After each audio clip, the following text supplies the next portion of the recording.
Nous sommes en juin 1945. L'événement, c'est le retour au pays d'un héros de guerre, d'une envergure inégalée dans l'estime de ses compatriotes.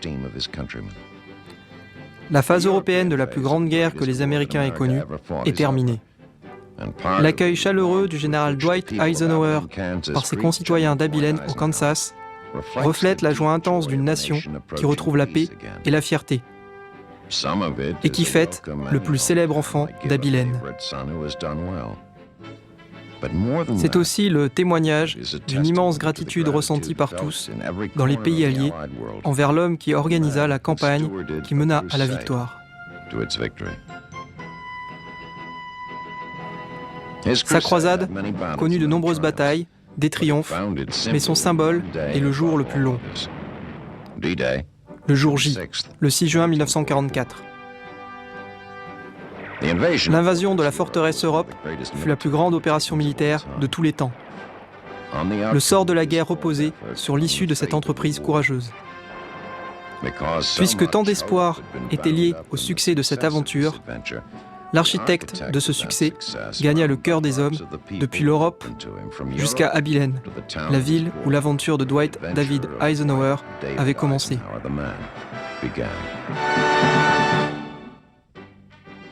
Après la guerre, Abilene était une ville dynamique et fière, de presque 7000 habitants, au milieu des cultures céréalières. C'était une ville typique du Middle West des États-Unis, des villes que l'on surnomme grassroots, racines terriennes. Ses rues et ses bâtiments témoignaient de la vie et de la croissance de l'Amérique. Une des fiertés d'Abilene, le musée Eisenhower, était visité quotidiennement par des citoyens venus de tous les États du pays.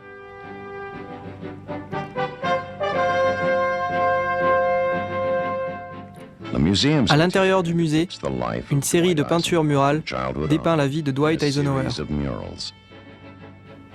Dès l'enfance, sa vie avait le parfum de ses racines terriennes. Eisenhower est né en 1890 à Denison au Texas, d'une famille d'immigrés européens venus de Pennsylvanie et qui s'installa dans le Middle West. Les parents du jeune Eisenhower avaient vécu à Abilene et s'y installèrent après sa naissance.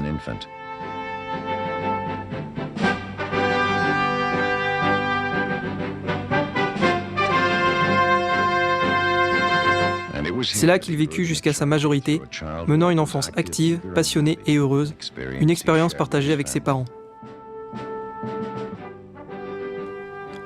Pendant cette enfance, le sport joua aussi un rôle important. La vie de la famille Eisenhower était active et marquée par la pratique religieuse. Suspendu sur le mur de la chambre de Dwight et de son frère Edgar, une simple profession de foi, que sa volonté soit faite. C'était une maison faite de patriotisme, de foi, de respect des choses de l'esprit. Dwight avait 20 ans quand il quitta Abilene pour l'académie militaire de West Point, où tant de grands Américains commencèrent leur marche vers l'histoire. Eisenhower fut diplômé de l'académie en 1915 et nommé second lieutenant d'infanterie. Une phase nouvelle commença pour Eisenhower. L'été 1916, avec sa nouvelle promotion au rang de premier lieutenant. En poste au fort Sam Houston, dans le Texas, il se maria avec Mamie Geneva Doud de Denver, Colorado. Cependant, les événements en Europe allaient changer la vie du monde entier. La Première Guerre mondiale offrit à de nombreux futurs généraux leurs premières expériences de combat, mais pas au jeune Eisenhower. Pendant la Grande Guerre, il commanda un centre d'entraînement de la nouvelle division de chars, destinée à être en poste à l'étranger. On lui décerna la médaille de distinction pour ce commandement, mais la guerre fut terminée avant qu'il ne puisse aller en Europe. À la fin des années 20, après l'école de commandement interarmes, le major Dwight Eisenhower partit pour la première fois en Europe. Il fut en poste en France pour préparer le guide des champs de bataille américains à travers le continent. Les années 30 apportèrent d'autres missions, culminant avec son service auprès du général Douglas MacArthur dans les Philippines. Il travailla pendant 4 ans avec MacArthur, commandant en chef de l'armée philippine, pour aider le gouvernement du Commonwealth à développer une stratégie pour sa défense militaire. Rappelé aux États-Unis en décembre 1939, le lieutenant-colonel Eisenhower partit à Fort Lewis, dans l'État de Washington, comme officier en chef du 15e régiment d'infanterie. Le sombre printemps de 1940 vit les divisions blindées allemandes foncer à travers la Hollande et la Belgique. La Luftwaffe déclenchait la destruction dans les cieux de l'Europe. La France tremblait et le Royaume-Uni était seul. La loi du service sélectif fut votée aux États-Unis pour se préparer à l'inévitable. Ce fut le devoir du colonel Eisenhower de prendre part à cette préparation.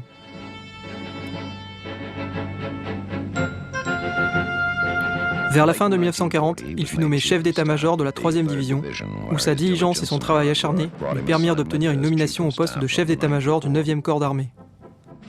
L'été 1941, le colonel Eisenhower devint chef d'état-major du général Walker Kruger, qui se préparait avec la 3e armée nouvellement organisée à participer aux manœuvres de guerre les plus réalistes menées par les troupes américaines. La tâche d'Eisenhower, lors de ses manœuvres dans la campagne de Louisiane, pendant que l'Amérique luttait contre la montre pour entraîner une armée de civils de plus en plus nombreuse, était de planifier la stratégie de défense contre une force d'invasion mécanisée.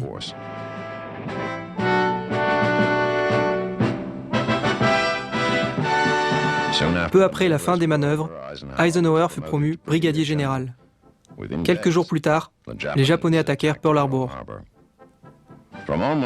Dès lors, les destins de la nation et du général Dwight D. Eisenhower seraient inextricablement liés.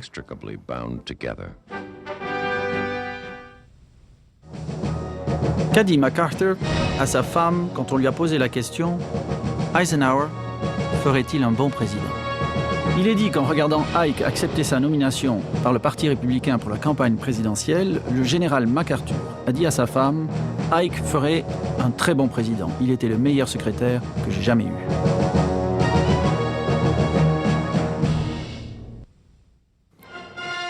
Rappelé à Washington, dans les premières semaines de la guerre, Eisenhower travaille pour le ministère de la Guerre au bureau de planification. Parmi les objectifs, la détermination stratégique d'une éventuelle offensive contre l'Allemagne à travers la Manche. Dans le musée Eisenhower, une peinture murale met en scène le parcours foudroyant de son ascension de personnage public à la stature emblématique. Puisqu'une traversée de la Manche n'était pas possible avant 1944 et qu'une offensive immédiate était nécessaire en 1942, les Alliés mirent sur pied une opération commune sous le commandement du général Dwight Eisenhower, l'invasion de l'Afrique du Nord.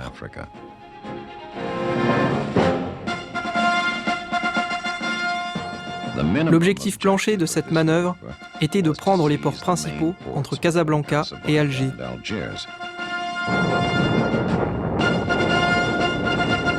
Les troupes qui débarquèrent fin novembre le long de la côte d'Afrique du Nord rencontrèrent peu de résistance à Alger, mais bien plus à Casablanca. L'espoir d'Eisenhower était de progresser rapidement le long des côtes méditerranéennes vers l'est et de prendre les postes importants de Bizerte et de Tunis. Mais de nombreuses circonstances défavorables, y compris des conditions météo atroces, poussèrent le commandant à retarder l'assaut final. Cependant, au printemps, les troupes du 2e corps d'armée d'Omar Bradley purent prendre Bizerte et au même moment, Tunis tomba grâce à la première armée britannique. Ces victoires marquèrent le déclin des forces de l'Axe.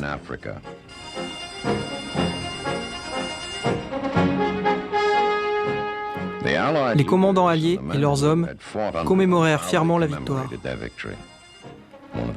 Un des plus grands bénéfices de cette victoire, d'après le commandant en chef, fut le réel progrès constaté dans l'unité des Alliés et la formation d'une véritable équipe de combattants qui montrait déjà les avantages d'une confiance réciproque grandissante. La fin de cette campagne réussie apporta la reconnaissance personnelle à Eisenhower. Désormais, il serait considéré comme un grand commandant à travers le monde.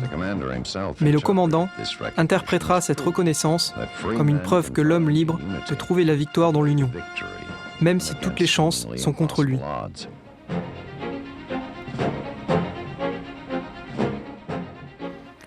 La grande étape suivante, la Sicile, prouvera une fois de plus cette simple vérité.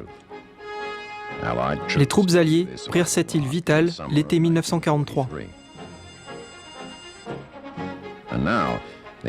Les Alliés se préparaient désormais à la bataille la plus sauvage de la guerre méditerranéenne, l'invasion de l'Italie.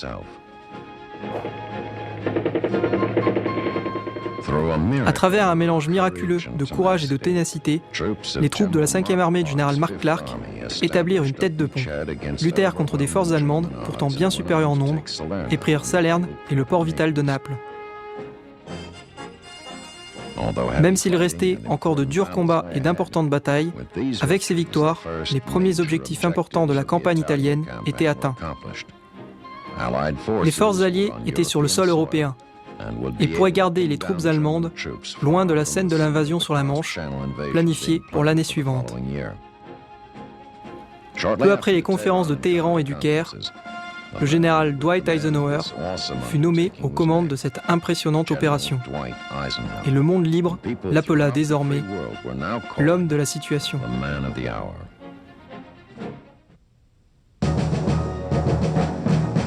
Pourquoi Eisenhower a-t-il arrêté l'avancée des Alliés sur l'Elbe ?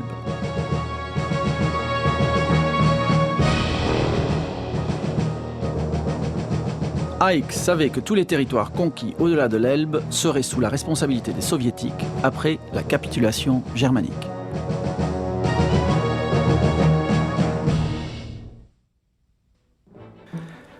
Une autre peinture murale du musée Eisenhower représente les événements majeurs de la Grande Croisade qui libéra l'Europe. L'ordre donné au commandant suprême par l'ensemble des chefs d'état-major fut simple: débarquer sur les côtes françaises et détruire les forces terrestres allemandes. Entre l'ordre et son exécution se trouvait une épreuve gigantesque. De l'autre côté de la Manche, des fortifications s'alignaient sur les côtes françaises, montrant la conviction des nazis qu'ils pouvaient repousser les armées d'invasion à la mer. Rien qu'en France, 58 divisions allemandes attendaient.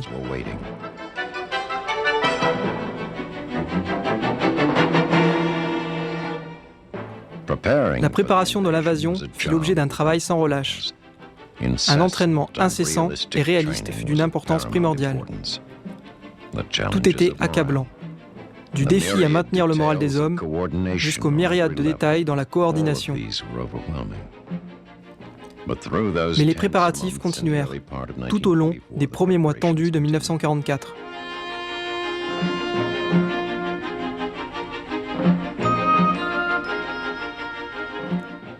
Finalement, après avoir été repoussé d'un jour à cause du mauvais temps, la veille du jour J arriva. Le commandant visita les troupes aériennes qui mèneraient l'invasion. Il écrira plus tard « J'ai trouvé les hommes en forme, ils se moquaient gentiment de moi, me disant que je n'avais pas de raison de m'inquiéter. » Nous sommes le jour J. Le destin de la guerre est en jeu. 1 demi-million de soldats, soutenus par des millions d'autres, se retrouvent face à une mer déchaînée.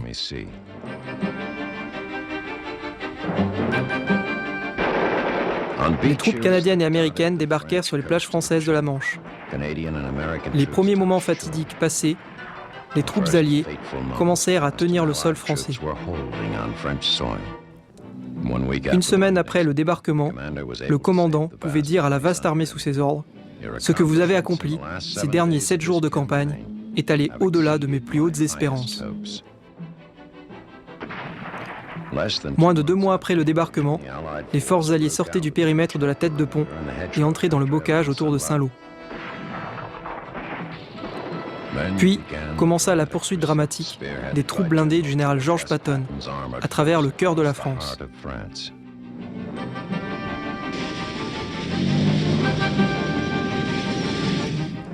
Et la grande marche triomphale à travers Paris, après sa libération, par des troupes françaises et les soldats américains de la 5e armée.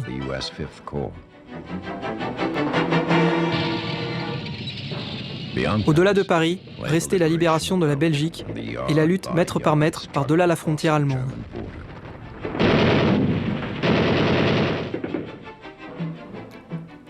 L'avancée vers la victoire fut bloquée par la contre-offensive des nazis dans la forêt des Ardennes, connue sous le nom de bataille des Ardennes. Pendant plusieurs semaines sombres, l'ennemi, aidé par des conditions climatiques extrêmes, attaqua et isola les forces alliées.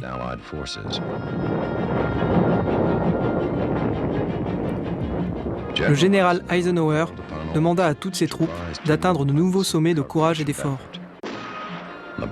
Les hommes assiégés tinrent courageusement et commencèrent à repousser l'ennemi. Désormais, le commandant suprême s'attendait à ce que la résistance nazie continue de s'écrouler. Avec la traversée du pont de Remagen en mars 1945, le cœur de la défense nazie fut percé. Cependant, il restait une tâche substantielle, nettoyer le secteur à l'ouest du Rhin et prendre en charge la foule des soldats allemands qui se rendaient.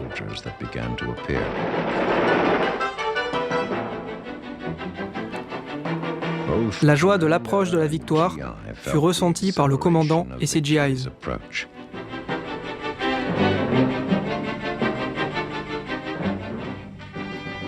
Finalement, le 7 mai 1945, la victoire arriva avec la reddition allemande. Pendant que le monde proclamait ses exploits, Dwight Eisenhower parlait à tous ceux qu'il pensait responsables de la victoire alliée. I have the proud privilege of speaking for a victorious army of almost 5 million fighting men. They and the women who have so ably assisted them constitute the Allied expeditionary forces that have liberated Western Europe. They have captured or destroyed enemy armies totaling more than their own strength.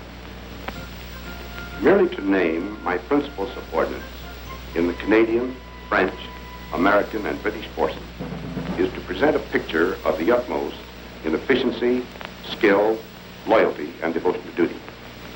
The United Nations will gratefully remember Tedder, Montgomery, Spaatz, Bradley, DeLotte, Creer, and many others.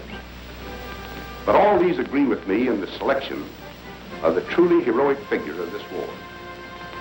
He is G.I. Joe and his counterpart in the air, the Navy, and the merchant marine of every one of the United Nations. He has braved the dangers of U-boat infested seas. He has surmounted charges into desperately defended beaches. He has fought his tedious, patient way through the ultimate in fortified zones. He has endured cold, hunger, fatigue. His companion has been danger. Death has dogged his footsteps. He and his platoon commanders have given us an example of loyalty, devotion to duty, and indomitable courage that will live in our hearts as long as we admire those qualities in men. Pourquoi Eisenhower était si respecté par le peuple britannique? Ike était le commandant de la coalition. Son travail était de s'assurer que la Deuxième Guerre mondiale n'était pas juste un show à l'américaine, mais un combat dans lequel les Américains se battaient main dans la main avec les troupes alliées.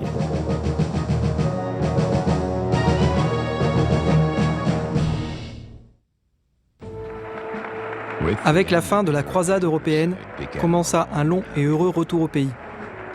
Pour Dwight Eisenhower, cette route était pavée des hurrahs des peuples des pays alliés. Dans son propre pays, un accueil de héros attendait l'enfant chéri des Américains. L'histoire de Dwight Eisenhower aurait pu se terminer sur cette note de triomphe et les acclamations pour un travail remarquablement accompli. Mais l'Amérique avait d'autres tâches à confier à son soldat préféré. Eisenhower succéda au général Marshall comme premier chef d'état-major de l'armée de l'après-guerre. Il pensait qu'un des grands piliers de la paix dans le monde était une Amérique forte. Il visita les troupes postées à travers le monde pour montrer le sens des responsabilités croissantes de l'Amérique envers le globe. Il dit « Nous devons rester les premiers défenseurs de ceux qui cherchent à vivre en paix avec leurs voisins. »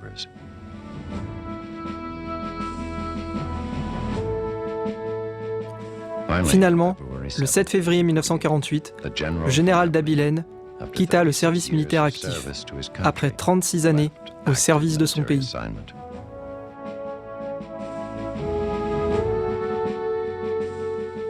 Mais il ne quittera pas sa participation active dans la vie de la nation. Il accepta la proposition de la grande université de Columbia qui lui offrait la fonction de président, ce qui lui donnait, du moins il le pensait, l'opportunité de consacrer le reste de sa vie au défi de l'enseignement. Les événements de l'après-guerre en ont décidé autrement. La nécessité urgente d'unir le monde libre mena à l'OTAN, organisation du traité de l'Atlantique Nord. Et il fut évident tout de suite que le seul homme capable de faire fonctionner cette organisation vitale et compliquée était Dwight Eisenhower.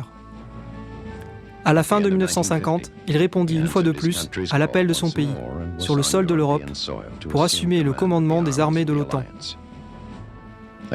Contre une nouvelle menace soviétique, qui fut autrefois son allié, il fallait qu'il crée, dans l'âme européenne fatiguée de la guerre, une volonté de se défendre. Pendant plus d'un an, il travailla dur à construire cette coalition. Quand il rendit les rênes au général Matthew Ridgway, l'unité militaire était établie parmi les pays libres pour que l'espoir d'une paix durable s'installe.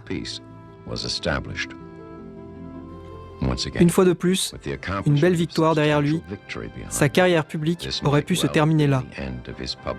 Et dans un certain sens, c'est ce qui arriva avec la fin du chapitre de l'histoire du soldat Eisenhower.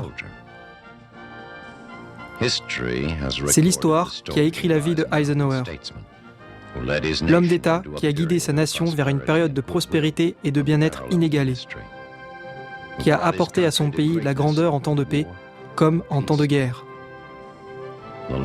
Les vies du guerrier et de l'homme d'État peuvent sembler séparées, mais elles ne font qu'une et appartiennent au même homme. Un homme remarquable, une vie remarquable. Dwight David Eisenhower, un héros.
With this war winding down, it is time to consider the heroes of the battle against tyranny.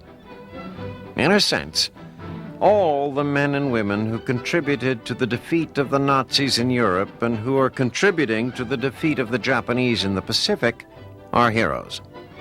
The farmers in the field, the riveters on the line, and the kids rounding up scrap metal for the smelters have all sacrificed for the common good, giving of themselves above and beyond the call of duty. But in battle, there is a different sort of heroism, because in battle there is not just personal inconvenience to overcome, but also the possibility of death and dismemberment, of total sacrifice. To become a hero in battle, it is necessary to put the communal cause ahead of the individual's most basic instinct, survival. As the war ends, hundreds of thousands of Americans are returning home as decorated veterans, the ribbons on their chests barely hinting at their accomplishments. They are, almost literally, the kids next door, torn from peacetime normalcy to fight a war not of their own making. Almost to a man, they have risen to the occasion, fighting not for the glory, but for the good, asking little in return but the chance, eventually, to return home and resume their previous lives. As time passes, their tales will be told. Grandchildren at fireside will hear how they charged into enemy fire, fought without rest for weeks or even months at a stretch, and reached out with a hand of kindness to a continent in ruins. In a war this vast, extraordinary heroism becomes almost a common thing. But among those many veterans, there will be a few, a bare handful really, who return wearing the nation's highest commendation, the Congressional Medal of Honor. The recipients of that award are anything but common. Men whose bravery and selflessness in battle are so great that they demand to be recognized not just by units or branches or states, but by the nation as a whole. In 1862, Congress authorized the casting of a medal to be given to non-commissioned officers and privates as shall most distinguish themselves by their gallantry in action during the present insurrection. A year later, officers were made eligible for the decoration, which is awarded based on 8 criteria: setting a personal example under fire that inspires other men, devotion to duty under fire, accepting danger, saving life, overcoming one's injuries, defeating great odds, taking command, and seizing the opportunity to strike a blow at the enemy. So that the medal will not be denigrated by petty second-guessing, the records upon which the decisions are made are destroyed, but a few things about the awards process are known. Traditionally, it is necessary that a recipient's heroic acts be witnessed by 3 or more people.